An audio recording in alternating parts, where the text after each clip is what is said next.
সন্তান বরং এটা আনন্দের বদলা একটা বিপদ। অতএব যেই সন্তানের বাবার পরিচয় দেওয়া যাবে না, এই সন্তান নিয়ে আমি কি করব, মনে মনে চিন্তা করতেছেন যে না, এই সন্তান রাখা যাবে না, এটাকে ফেলে দিতে হবে।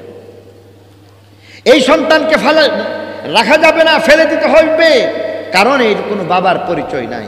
মুহূর্তের মধ্যে আবার চিন্তা করতেছেন সন্তানের দোষ কোথায়?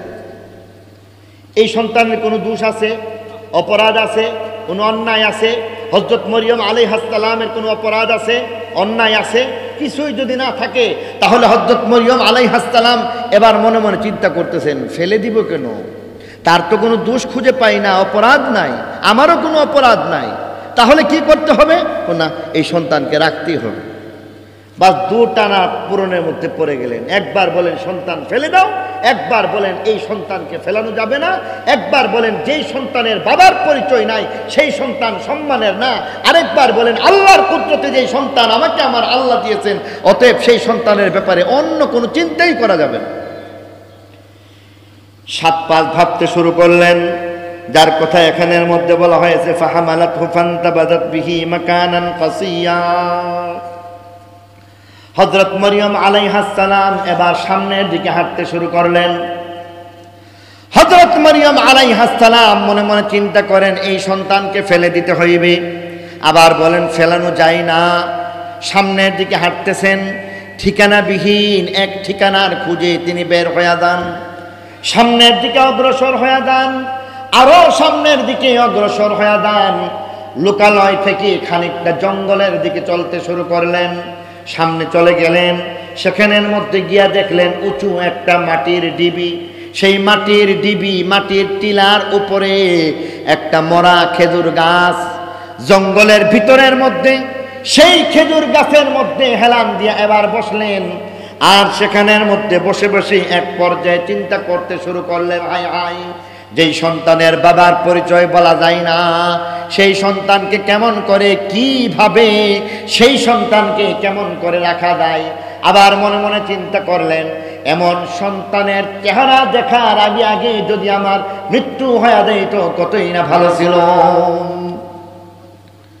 কোরআনের ভাষায় বলা হইতেছে ফাজাআহাল মাখাদু ইলা জিযইন নাখলা। খেজুর গাছের, মরা খেজুর গাছের মধ্যে হেলান দিয়া বসলেন। ক্বালাত ইয়া লাইতানি মিততু ক্বাবলা হাদা। আর ডেকে ডেকে বলতেছেন, হায় আফসোস, এমন একটা মুহূর্তের আগে আগে যদি আমার মৃত্যু হয়ে যাইত। ওয়া কুনতু নাসিয়াম মানসিয়া। আর যদি এমন ভাবে আমি নিস্তেনাবুদ হয়ে যাইতাম, মরিয়ম নামে আমার কোনো পরিচয় পৃথিবীর মানুষ যদি জানতে না পারত, আমার যদি জন্ম না হইতো, আমার যদি মৃত্যু না হইতো, আমি এমনভাবে যদি ঘাস হয়ে যাইতাম, আমি যদি এমনভাবে অন্য কোনো জীবজন্তু হয়ে যাইতাম, মরিয়ম নামে একজন ভালো মহিলার পরিচয় যদি পৃথিবীর মানুষ না জানতো, কতই না ভালো ছিল। আজকে আমি যদি মরে যেতাম। অতএব বারবার তিনি চিৎকার করে বলতে শুরু করলেন, ইয়া লাইতানি মিততু ক্বাবলা হাদা, ইয়া লাইতানি মিততু ক্বাবলা হাদা, ইয়া লাইতানি মিততু ক্বাবলা হাদা। হায় আফসোস, আমার যদি মৃত্যু হয়ে যায় তো কতই না ভালো ছিল। হযরত মরিয়ম আলাইহিস সালাম পেরেশান, অথচ তার কোনো অপরাধ ছিল না, তার ছেলের কোনো অপরাধ ছিল না, কারণ এই সব কিছুর মালিক একমাত্র আল্লাহ, ঠিক কিনা? অতএব সেই আল্লাহ ইজ্জতের মালিক কিনা? যেই আল্লাহ হায়াতের মালিক সেই আল্লাহ ইজ্জতের, সেই আল্লাহ জিল্লতের মালিক। হায়াতের মালিক যেমন, ইজ্জতের মালিকও তিনি তেমনি, জিল্লতের মালিক তিনি তেমনি। অতএব যেই আল্লাহ সন্তান দিছেন সেই আল্লাহর জন্য অবশ্যই দায়িত্বের মধ্যে পড়ে যায় তার ইজ্জতের হেফাজত করা। অতএব আমার আল্লাহ সেই ব্যবস্থা নিলেন। আর এক পর্যায়ে বললেন, উঁচা মাটির ডিবি, যেখানের মধ্যে একটা মরা খেজুর গাছ, উঁচু জায়গার মধ্যে মরা খেজুর গাছের মধ্যে হেলান দিয়া বসলেন। যেমন ধরুন আমাদের স্টেজ, স্টেজটা উঁচা আছে, তার মধ্যে চেয়ার আছে, চেয়ারের মধ্যে আমরা হেলান দিয়া বসছি, কিন্তু নিচের মাটি আল্লাহ রাব্বুল আলামিন সেখানের মধ্যে কুদরত লাগাই দিয়েছেন। নিচের মাটির মধ্যে আবার আল্লাহ এবার কুদরত লাগাই দিলেন, যেখানের মধ্যে নিরালায় নিভৃতে একাকী জঙ্গলের মধ্যে হযরত মরিয়ম আলাইহিস সালাম মৃত্যু কামনা করে বারবার চিৎকার করতেছিলেন। সেখানে তার চিৎকার এবং কান্নার শব্দ শোনার মতো কেউ ছিল না। বাতাসের মধ্যে যার চিৎকার মুহূর্তের মধ্যে মিশে যাচ্ছিল, সেখানের মধ্যে হঠাৎ করে লক্ষ্য করলেন হযরত মরিয়ম আল্লাহ রাব্বুল আলামিন নিচের মাটির মধ্যে আল্লাহর কুদরতকে দেখতে পায়। সেখানের মধ্যে আল্লাহর কুদরতে মাটির জবান খুলে যায়, মাটির মধ্য হইতে এবার শব্দ বের হয়ে গেছে, মানুষের মতো কথাবার্তা বলতে শুরু করতেছে। যেখানের মধ্যে মানুষের মতো মাটি কথাবার্তা বলে আর বলে, হে মরিয়ম, সন্তান তোমাকে কে দিল? মরিয়ম বলেন, আমার আল্লাহ দিছে। সন্তানের মালিক কে? মরিয়ম বলেন, আমার আল্লাহ। তোমার কোনো অপরাধ আছে? বলেন, আমার কোনো অপরাধ নাই। তোমার সন্তানের কোনো অপরাধ আছে? তিনি উত্তর দিলেন, আতা আমার সন্তানের কোনো অপরাধ নাই। এবার মাটি বলতেছেন, সাবধান, যেই আল্লাহ সন্তান দিয়েছেন, যেই আল্লাহ সন্তান দিয়েছেন, সেই আল্লাহ তোমাকে ইজ্জত দিবেন। ইজ্জত হেফাজতের মালিক তিনি, অতএব ঘাবড়াইবার কিছু নাই। অতএব মাটি তাকে সান্ত্বনা দিচ্ছে, সান্ত্বনা তার কবুত বাক্য হয়ে গেছে। আর বলতেছে, শোনো, যে আল্লাহ রাব্বুল আলামিন তোমাকে সন্তান দিল, সেই আল্লাহ রাব্বুল আলামিনের কুদরত দেখো কেমন করে মাটিতে প্রকাশ পায়। মাটির মধ্যে আল্লাহর কুদরত প্রকাশ পায়। মাটি এবার ডাক দিয়ে বলতেছেন, দেখো দেখো কি ধরনের কুদরত রয়েছে। কোরআনের ভাষায় বলা হইতেছে, কোরআন এমন ভাবে ঘোষণা দিয়া বলতেছে, মাটি ডাক দিয়া বলেন, ফানাদাহা মিন তাহতিহা আল্লা তাহজানি। মাটি ডাক দিয়া বলতেছেন, নাদাহা মিন তাহতিহা, তাহতিহা মানে নিচে, নিচের মাটি তাকে আহ্বান করে আর ডেকে ডেকে বলি, আল্লাহ তাহজানি, পেরেশান হওয়ার কোনো কারণ নাই। সুবহানাল্লাহ। আল্লাহ তাহজানি, তুমি পেরেশান হও না, পেরেশান হওয়ার দরকার নাই। কদ জাআলা রাব্বুকি তাহতাকি সারিয়া। তাকে দেখো, শুষ্ক বালুকাময় একটা প্রান্তর, যেখানের মধ্যে পাথর আর বালু ছাড়া কিছুই নাই। সেই প্রান্তরের মধ্যে তাকায় দেখো, আল্লাহর কুদরত সেখানের মধ্যে প্রকাশ পাইতেছে। কদ জাআলা রাব্বুকি তাহতাকি সারিয়া। দেখো দেখো, পাথরগুলি ফেটে মরুভূমির বালু ভেদ করে কেমন করে জমজমের পানির মতো ঠান্ডা শীতল একটা পানির নহর এবং ফোয়ারা হয়ে গেছে। কদ জাআলা রাব্বুকি তাহতাকি সারিয়া।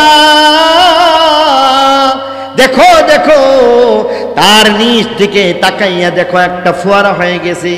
যেখানের মধ্যে শুধু ফোয়ারা, শুধু তা নয়, আরো কিছু আল্লাহর কুদরত রয়েছে। কেমন কি ধরনের কুদরত রয়েছে?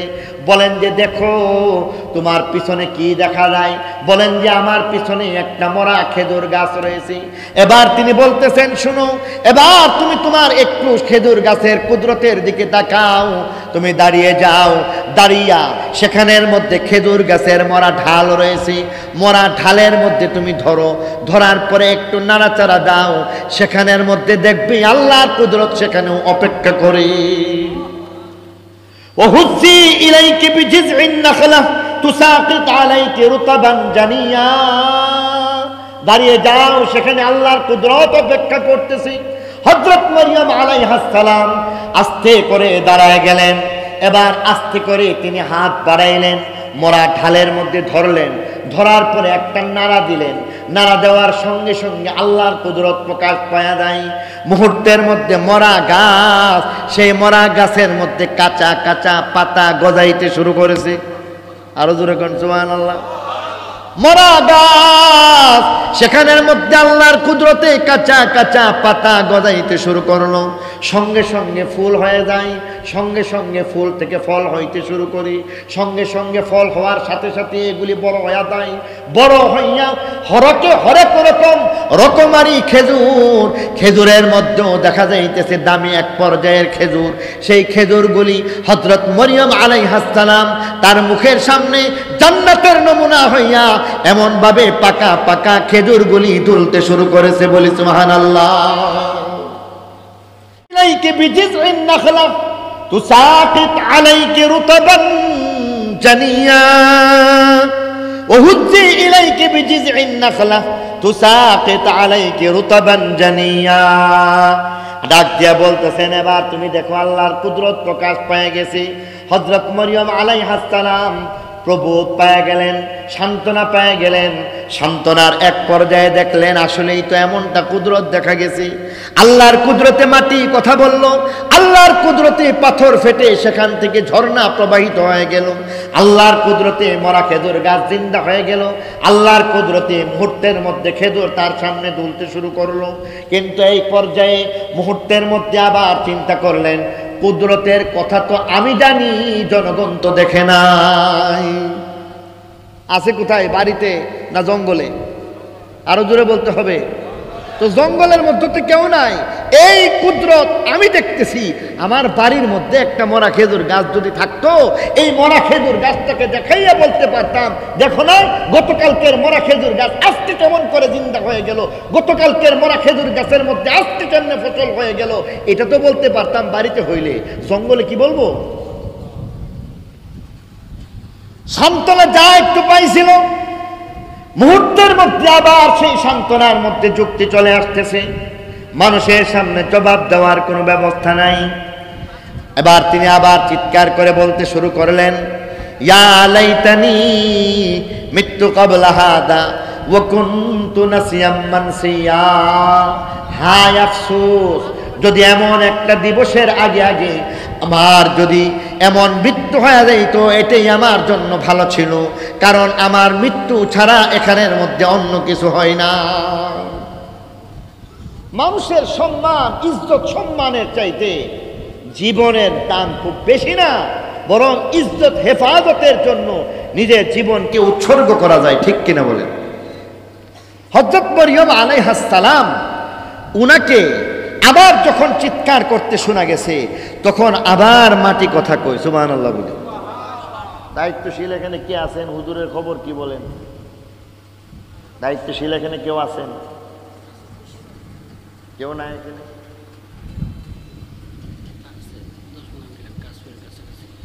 মেরে মুহতারাম দোস্ত বুজুর্গ, হযরত মরিয়ম আলাইহিস সালাম এবার সান্ত্বনা যাও পাইছিলেন, কিন্তু এই সান্ত্বনার মধ্যে আবার আরেকটা নোক্তা লেগে গেছে। ঠিক কিনা বলেন? এখন কয় যে কি করা যায়? মাটি বলতেছে সাবধান, পেরেশান হইও না। কেন পেরেশানের কোনো কারণ নাই, কারণ এখানের মধ্যে আল্লাহর কুদরত যদি তুমি দেখাই দিতে পারো তাহলে যথেষ্ট, কিন্তু কুদরত তো আমি জঙ্গলে দেখাইতে পারি না। হযরত মরিয়ম আলাইহিস সালামকে মাটি আবার বলতেছে, আচ্ছা বলো তো তোমার সমস্যাটা কি? ও সমস্যা হইল আমার ইজ্জতের সমস্যা, সমস্যা হইল আমার সন্তান। এবার বলতেছেন তাহলে তুমি চিন্তা করো না, একটা কাজ করো, তোমার যদি সমস্যা হয়ে থাকে সন্তান নিয়ে লুকালয়ে যাইতে পারো না, তোমার যদি সমস্যা হয়ে থাকে মানুষের সামনে কোনো জবাব দিতে পারো না, তাহলে তুমি জনগণের কাছে লুকালয়ে বাড়িতে যাওয়ার দরকার নাই, বাড়িতে যাওয়ার দরকার নাই, বরং তুমি এখানের মধ্যেই অবস্থান করতে থাকো, এখানেই থাকো, এখানের মধ্যেই তুমি থাকো। কারণ এখানে থাকার সকল ব্যবস্থা কুদরতিভাবে আল্লাহর পক্ষ থেকে হয়ে গেছে। পানির ব্যবস্থা আছে না নাই? খেজুরের ব্যবস্থা আছে না নাই?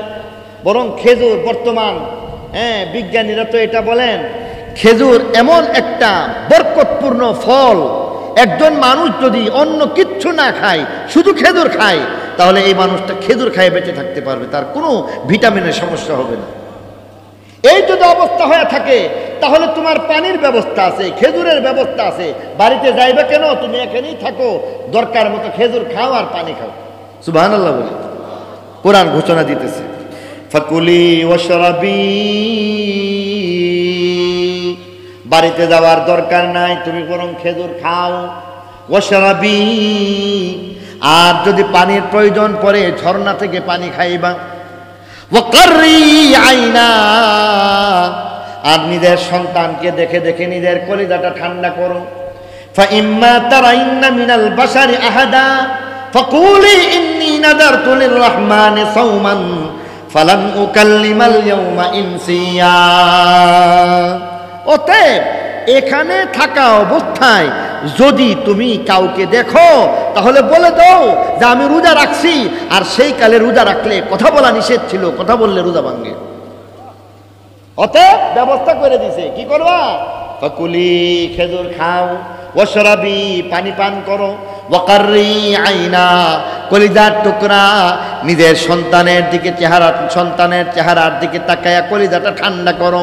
ফাইম্মা তারাইন্না মিনাল বাশারি আহাদা, যদি তুমি কোনো মানুষকে দেখতে পাও, তোমাকে যদি কোনো মানুষ দেখতে পাই, ফাকুলি ইন্নী নাযারতু লিররহমানি সাওমা, তুমি তাকে বলে দাও দয়াময় আল্লাহর জন্য আমি রোজার মান্যতা রাখছি, অতএব আমি রোজা রাখছি।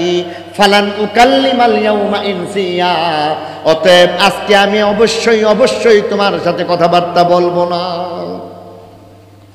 কথাবার্তা যদি না বলে তাহলে বুবা মানুষের তো শত্রু নাই। বলে না যে বুবা মানুষ, মুখ বধির যারা, তাদের জন্য কোনো শত্রু থাকে না। এবার বলতেছে তুমি এখানেই থাকো, খেজুর খাও, পানি খাও, নিজের কলিজার টুকরার সাথে খেলামেলা করো, আর তুমি সেখানের মধ্যে রোজা রাখতে থাকো। অতএব হযরত মরিয়ম আলাইহিস সালামকে সেই কর্মশালা দিয়া আল্লাহ রাব্বুল আলামিন জঙ্গলের মধ্যে কিছুদিন রেখে দিলেন। কিতাবের মধ্যে লেখছে তিনি 3 দিন সেখানে অবস্থান করেন।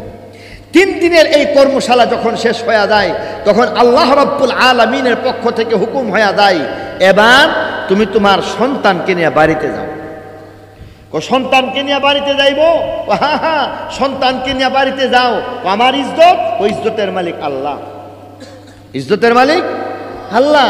সন্তানের প্রশ্নে মানুষ যে বহুমুখী প্রশ্ন বানে জর্জরিত করবে, তার জবাবের চিন্তা তুমি করবা না, এর ব্যবস্থাটাও আল্লাহ করে ফেলবেন। অতএব তুমি এবার আল্লাহর উপর ভরসা করে 3 দিন পরে নির্দেশ পাইয়া ইনি এবার বাড়ির দিকে রওনা হয়ে গেছেন। কোরআনের মধ্যে বলতেছে সন্তানকে বুকে চেপে ধরে হযরত মরিয়ম আলাইহিস সালাম বাড়ির দিকে রওনা হয়েছে। আল্লাহ বলেন ফাআতাত বিহি কওমাহা তাহমিলুহু, সন্তান কুলে নিয়ে সমাজের মধ্যে গেলেন। এবার যেমনটা ভয় করেছিল তেমনটা হয়ে গেছে।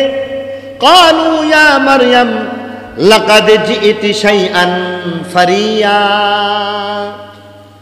ক্বালু ইয়া মারইয়াম, সকলেই বলতে শুরু করলেন হে মারইয়াম, লাকাদ জিইতি শাইআন ফারিয়া,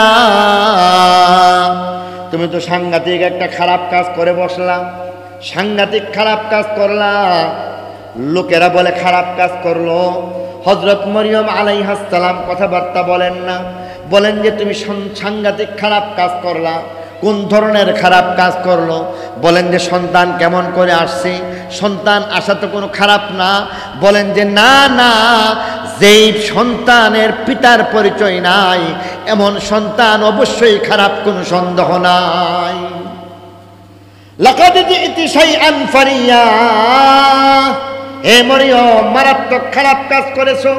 শুধু তাই নয়, হযরত মরিয়ম আলাইহিস সালামকে আবার গালিগালাজ শুরু করে দিল। হযরত মরিয়ম আলাইহিস সালামকে কটু বাণে জর্জরিত করতে শুরু করলো। এক পর্যায়ে তার বাবা মাকে নিয়ে কটু কথা বলতে শুরু করলো, ভাইকে নিয়ে কটু কথা বলতে শুরু করলো। এক পর্যায়ে বলতে শুরু করলো, খুঁটা দিয়া বলেন, ডাক দিয়া বলতেছেন ইয়া উখতা হারুন, হে হারুন নবীর বোন, মা কানা আবুকি মারআ সাউইন ওয়া মা কানাত উম্মুকি বাগিয়া। একদিক থেকে হারুন নবীর বোন বলে তাকে কেমন একটা কটাক্ষ করলো। হারুন নবীর বোন হইয়া এত খারাপ কাজ তুমি কেমনে করতে পারো? মা কানা আবুকি মারআ সাউইন, তোমার আব্বা কোন ধরনের বদমাশ পর্যায়ের মানুষ ছিল না। ওয়া মা কানাত উম্মুকি বাগিয়া, তোমার মা কোন ধরনের বেশ্যা নারী ছিল না। নাউযুবিল্লাহ।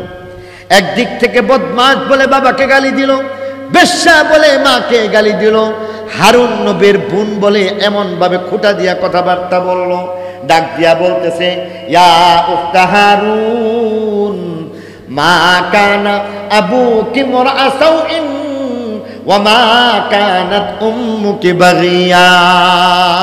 তোমার মতো এমন ভালো মানুষ, তুমি একজন মসজিদের খাদেম, তুমি একজন আল্লাহওয়ালা, তুমি একজন নেককার মহিলা, এমন একজন নেককার মহিলা হইয়া, হারুন নবীর বোন হইয়া, ভালো মানুষের সন্তান হইয়া, ভালো মায়ের সন্তান হইয়া এত খারাপ কাজ। কতভাবে তাদেরকে এমন ভাবে আঘাতে আঘাতে জর্জরিত করেছে। হযরত মরিয়ম আলাইহিস সালাম রোজা, ঠিক কিনা বলেন? রোজা রাখলে কথা বলতে পারে, আমাদের সমাজে বলতে পারে, সেই সমাজে বলা যায় না। দয়া আমার জন্য, আপনার জন্য, শেষ নবীর খাতিরে আল্লাহ তাআলা আমাদের জন্য কথাবার্তা বলার ব্যবস্থা রাখছেন। তবে এরপরও সেখানেও অহেতুক অযথা কথাবার্তা বলা এখনো জায়েজ না। এবার বলতেছেন, শুনো শুনো, মা কানা আবুকি মুরআ সাউইন ওয়া মা কানাত উম্মুকি বাগিয়া। হযরত মরিয়ম আলাইহিস সালাম কথা বলেন না, কারণ তিনি রোজা। হযরত মরিয়মকে আবার জিজ্ঞাসা করতেছে, ব্যাপার কি, এত খারাপ কেন, কেমনে হইলা, এত ভালো মানুষ এত খারাপ কাজ কেমনে করলা, ভালো মানুষের সন্তান, ভালো মানুষের বোন হইয়া এত খারাপ কাজ তুমি কেমন করে করলা। হযরত মরিয়ম আলাইহিস সালাম কথাবার্তা বলতে পারেন না। মুহূর্তের মধ্যে তার চতুর্দিক থেকে মানুষ জড়ো হইতে শুরু করলো। এবার মানুষ জড়ো হইয়া তাকে আবার জিজ্ঞাসা করতে শুরু করলো। তিনি কোনো উত্তর দিতে পারেন না, উত্তর দিতে চান না, রোজা ভঙ্গ হয়ে যায়। হযরত মরিয়ম আলাইহিস সালাম এবার মুহূর্তের মধ্যে একটা বুদ্ধি খাটাইলেন। মনে মনে চিন্তা করলেন, রোজা রেখে যদি কথা বলা যায়, কথা বললে রোজা ভঙ্গ হয়ে যায়, কিন্তু ইশারা করলে তো কোনো অসুবিধা নাই। আর এই কারণে মনে মনে চিন্তা করতেছেন, ইশারার মাধ্যমে তাদেরকে বোঝানোর চেষ্টা করব। এক পর্যায়ে তিনি ইশারা করলেন, ইশারা করে বোঝানোর চেষ্টা করলেন, আমাকে জিজ্ঞাসা করার প্রয়োজন নাই। মনে মনে চিন্তা করলেন, যেই আল্লাহ রাব্বুল আলামিন সন্তান দিলেন, সেই আল্লাহ রাব্বুল আলামিন অবশ্যই আমার ইজ্জতের হেফাজত করবেন। হযরত মরিয়ম আলাইহিস সালাম এই কারণে বললেন, আমাকে জিজ্ঞাসা করার প্রয়োজন নাই, বরং সন্তান কেমন করে কিভাবে আসলো তোমরা জগৎবাসী মিলে তাকে তোমরা প্রশ্ন করো। তোমরা এখন তারে জিজ্ঞাসা করো, আমারে কেন, আমার মাথা খাও কেন? কোরআন এটাই বলতেছে, ফাআশারাত ইলাইহি। হযরত মরিয়ম আলাইহিস সালাম ধরেন সন্তানের দিকে ইঙ্গিত দিয়া বলতেছে, জিজ্ঞাসা করো এই সন্তান কোত্থেকে আসছে, এদিকে তাকেই তোমরা জিজ্ঞাসা করো। কারণ উনার বিশ্বাস ছিল আল্লাহ রাব্বুল আলামিনের কুদরত বারবার যেমন প্রকাশ পাইছে এখনো প্রকাশ পাইবে। এই কারণে হযরত মরিয়ম আলাইহিস সালাম ইঙ্গিত দিয়া বলতেছেন। ইঙ্গিত দেওয়ার পরে এখন তো মোটামুটি জনগণ তেলে বেগুনে জ্বলে উঠছে। আল্লাহ বলেন, ফাআশারাত ইলাইহি। হযরত মরিয়ম আলাইহিস সালাম তার দিকে ইঙ্গিত করলো। জনগণ এবার উত্তর দিয়া বলতেছে, ক্বালু কাইফা নুকাল্লিমু মান কানা ফিল মাহদি সাবিয়া। ধান্দাবাজি করার আর জায়গা পাও না। কাইফা নুকাল্লিমু মান কানা ফিল মাহদি সাবিয়া, 3 দিনের বাচ্চা, তার সাথেই আমরা কেমন করে কথাবার্তা বলবো? আমরা বললে সে বুঝবে না, সে বলার ক্ষমতা রাখে না। অতএব খারাপ কাজ করেছো, আবার আমাদেরকে বোকা বানানোর চেষ্টা করতেছো। আজকে তোমার ধান্দাবাজি বুঝে গেছি, অতএব সাবধান, আমাদেরকে বোকা বানাইলে হইবে না, বরং সেখানের মধ্যে অবশ্যই অবশ্যই তুমি সঠিক উত্তর দিতে হইবে। হযরত মরিয়ম আলাইহিস সালাম কোনো কথাবার্তা বলছেন না। হযরত মরিয়ম আলাইহিস সালাম বারবার ইঙ্গিত করে বলতেছেন, প্রশ্ন তোমরা করো।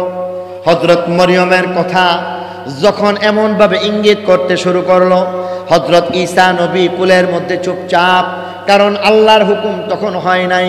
হযরত মরিয়ম আলাইহিস সালামের তো নয়, ঈসা আলাইহিস সালামকে এবার আল্লাহ রাব্বুল আলামিন ডাক দিয়া বলতেছেন, জগতের মানুষ জানে 3 দিনের বাচ্চা কথাবার্তা বলতে পারে না, কিন্তু আমার কুদরত যদি না থাকে তাহলে 30 বছরের যুবক পর্যন্ত কথাবার্তা বলে না। যেখানের মধ্যে আমার হুকুম হয়ে যায় সেখানের মধ্যে কথা চলবে। অতএব আমার কুদরত আজকে তোমার মাধ্যমে প্রকাশ পাওয়া যাইবে। ডাক দিয়ে বলতেছেন, হে ঈসা, আজকে আমার কুদরত প্রকাশ পাইবে। আমি হুকুম করলাম আজকে তুমি বলো, অবশ্যই আজকে তুমি বলবা। জগৎবাসী বুঝার দরকার আছে, যদি হুকুম হয়ে যায়, আল্লাহর কুদরত যদি প্রকাশ পাওয়া যায়, তাহলে অবশ্যই অবশ্যই 3 দিনের বাচ্চাও কথাবার্তা বলে। হযরত মরিয়ম আলাইহিস সালামের ছেলে ঈসা নবী এবার আল্লাহর হুকুম প্রাপ্ত হয়ে গেছেন। আল্লাহর হুকুম পাওয়ার সঙ্গে সঙ্গে এবার তিনি আল্লাহর কুদরতে শুধু কথাই বললেন না, শ্রেষ্ঠ কথা বললেন, সঙ্গে সঙ্গে তিনি কালেমার দাওয়াতও দিয়ে দিলেন। এবার তিনি কি বললেন, এটাই কোরআন শরীফে বলতেছে, উনি কথা বলতেছে। কথা যেহেতু বলবো, তাহলে আল্লাহর কুদরতের কথা বলি, আল্লাহর বন্দিগির কথা বলি, ইমানের কথা বলি, ইমানের দাওয়াত দিতে শুরু করলেন। এটাই আমার আল্লাহ বলতেছেন। হযরত মরিয়ম আলাইহিস সালাম তো নয়, হযরত ঈসা নবী সঙ্গে সঙ্গে আল্লাহর কুদরতে কথা বলতে শুরু করেছেন। ক্বালা ইন্নী আব্দুল্লাহ আতানিয়াল কিতাবা ওয়াজআলানি নাবিয়্যা ওয়াজআলানি মুবারাকান আইনামা কুনতু ওয়া আওসানি বিস-সালাতি ওয়াজ-যাকাতি মা দুমতু হাইয়্যা ওয়া বাররাম বিওয়ালিদাতি ওয়া লাম ইয়াজআলনি জাব্বারান শাকিয়্যা। বিরাট এক নসিহত করে বললেন। হযরত মরিয়ম আলাইহিস সালাম তো নয়, ঈসা আলাইহিস সালাম এবার বললেন, ক্বালা ইন্নী আব্দুল্লাহ, আমি হইলাম আল্লাহর সন্তান। আল্লাহু আকবার কইলেছেন না, বুঝছো? আব্দুল্লাহ মানে আল্লাহর সন্তান না আল্লাহর বান্দা? তো আপনারা দিয়ে ভুল ধরলেন না। আব্দুল্লাহর অর্থ জানেন না আপনারা? আপনাদেরকে জানতে, আপনাদের কাছে প্রশ্ন রাখলাম, আব্দুল্লাহ শব্দের অর্থ জানেন না? আব্দুল্লাহ অর্থ কি? তো আমি তো বললাম আল্লাহর সন্তান, আপনারা মেনে নিছেন। হযরত ঈসা আলাইহিস সালাম এবার বললেন, ক্বালা ইন্নী আব্দুল্লাহ, নিশ্চয় আমি হইলাম আল্লাহর সন্তান। হ্যাঁ না বলেন না? আল্লাহর সন্তান অবশ্যই না। ক্বালা ইন্নী আব্দুল্লাহ, তার মানে হইতেছে নিশ্চয় আমি হইলাম আল্লাহর বান্দা। তাহলে এখানের মধ্যে হযরত ঈসা আলাইহিস সালাম তিনি খ্রিস্টানদেরকে দুলাই দিয়েছেন। সুবহানাল্লাহ বলি। ক্বালা ইন্নী আব্দুল্লাহ, ঈসা আলাইহিস সালাম আল্লাহর হুকুম পায়া বলতে শুরু করলেন, নিশ্চয় অবশ্যই আমি আল্লাহর বান্দা। অর্থাৎ খ্রিস্টানের দল সাবধান, কখনোই আমাকে আল্লাহর সন্তান বলবা না, কখনোই আমাকে ছোট মাবুদ বলবা না। তার মাধ্যমে আমি সম্মানিত বোধ করি না, বরং তার মাধ্যমে আমি অসম্মানিত হয়ে যাই। বরং আমার সম্মান হইল, আমার সম্মান বৃদ্ধি পাইবে যদি তুমি বলে থাকো আল্লাহর বান্দা। ক্বালা ইন্নী আব্দুল্লাহ, নিশ্চয় আমি হইলাম আল্লাহর বান্দা। আতানিয়াল কিতাবা ওয়াজআলানি নাবিয়্যা, আমাকে আমার আল্লাহ ইনজিল কিতাব ইনজিল কিতাব দিয়া পাঠাইছেন, আমাকে আমার আল্লাহ নবী বানায় পাঠায় দিয়েছেন। বলি সুবহানাল্লাহ। ওয়াজআলানি মুবারাকান আইনামা কুনতু, আমাকে বরকতের বানায় দিয়েছেন যেখানেই আমি হই না কেন। ওয়া আওসানি বিস-সালাতি ওয়াজ-যাকাতি মা দুমতু হাইয়্যা, আমাকে নামাজ আর যাকাতের বিধান দিয়া পাঠায় দিয়েছেন। ওয়া বাররাম বিওয়ালিদাতি, আর আমাকে বলে দিতেছেন আমি যেন আমার মায়ের সাথে সৎ ব্যবহার করি। বলি সুবহানাল্লাহ। উম্মত, তোমার মধ্যে আর আমার মধ্যে ব্যবধান শুনো। তোমাদের পিতা আছে, মাতা আছে, 2 জন আছে। তোমাদের বেলায় মা বাবা ছাড়া সন্তান জন্মগ্রহণ করা সম্ভব না। ব্যতিক্রম আমার বেলায় হয়ে গেছে, আমার মা আছে, পিতা নাই। অতএব তোমাদেরকে বলতেছে, ওয়াকাদা রাব্বুকা আল্লা তা'বুদু ইল্লা ইয়া ওয়া বিল ওয়ালিদাইনি ইহসানা, পিতা মাতা 2 জনের ব্যাপারে তোমাদেরকে বলতে সদ্ব্যবহার করো। হযরত ঈসা আলাইহিস সালামের পিতা আছে, কথা কন না কেন? হযরত ঈসা আলাইহিস সালামের পিতা নাই, আমাদের পিতা আছে না নাই? আমাদের মাতা আছে না নাই? এই কারণে বলতেছে ওয়াবিল ওয়ালিদাইনি, তোমরা মার সাথেও বাবার সাথেও ভালো ব্যবহার করবা, কারণ তোমাদের বাবাও আছে, তোমাদের মাও আছে। পক্ষান্তরে হযরত ঈসা আলাইহিস সালামের মা আছে, বাবা আসেনি? অতএব ওনার ব্যাপারে বলতেছে ও বাররাম বিওয়ালিদাতি, আমাকে বলছে আমি যেন আমার মায়ের সাথে ভালো ব্যবহার করি। তোমরা তোমাদের পিতামাতা দুইজনের সাথে ভালো ব্যবহার করবা, আর আমার যেহেতু পিতা নাই আমাকে বলছে আমি যেন আমার মায়ের সাথে ভালো ব্যবহার করি। ও বাররাম বিওয়ালিদাতি ওয়া লাম ইয়াজআলনি জাব্বারান শাকিয়া, আর আমাকে অবশ্যই অবশ্যই আমাকে বদবখত বানান নাই, ঔদ্ধত্যপূর্ণ বানান নাই, আমাকে অহংকারী বানান নাই, বরং আল্লাহ রাব্বুল আলামিন আমার প্রতি হাজারো দয়া করেছেন। ঠিক কিনা বলেন? এই কথার মাধ্যমে হযরত ঈসা আলাইহিস সালাম ইহুদিদেরকে ধুলাই করছে। ইহুদিরা কি বলে গালি দিছে নাকি গালি দেয় নাই? অতএব এখানের মধ্যে বলতেছে সাবধান, আমাকে গালি দিও না, কারণ তোমাদের পিতামাতা আছে, তোমরা মা বাবা দুইজনের সাথে ভালো ব্যবহার করবা। আমার শুধু মা আছে, আমি আমার মায়ের সাথে ভালো ব্যবহার করব। অতএব আমাকে কিন্তু তোমরা খারাপ বলতে পারো না, কারণ আল্লাহ বলতেছেন ওয়ালাম ইয়াজআলনি ওয়াজআলানি মুবারাকান আইনামা কুনতু, আমাকে বরকতের বানায় দিছে। অতএব খ্রিস্টান এরা যেমন ভাবে মাবুদ বলতে পারে না, এরা যেমন ভাবে মাবুদের সন্তান বলতে পারে না, ইহুদি হযরত ঈসা আলাইহিস সালামকে গালিও দিতে পারে না। ঠিক কিনা জোরে বলে? তারাম দোস্ত বুজুর্গ, আলোচনা এখানেই শেষ করে দিতে চাই। যতটুকু বললাম আল্লাহ পাকের পক্ষ থেকে যা কিছু হয়েছে সঠিক হয়েছে, যদি কোনো ভুল হয়ে থাকে আমার এবং শয়তানের পক্ষ থেকে হয়ে যাইবে।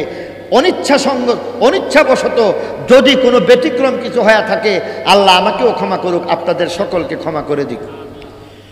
ইমাম খতিব উলামা ঐক্য পরিষদের তাফসীরুল কোরআন মাহফিলকে আল্লাহ রাব্বুল আলামিন কবুল আর মঞ্জুর করুক। সুবহানা রাব্বিকা রাব্বিল ইজ্জাতি আম্মা ইয়াসিফুন ওয়া সালামুন আলাল মুরসালিন ওয়ালহামদুলিল্লাহি রাব্বিল আলামিন।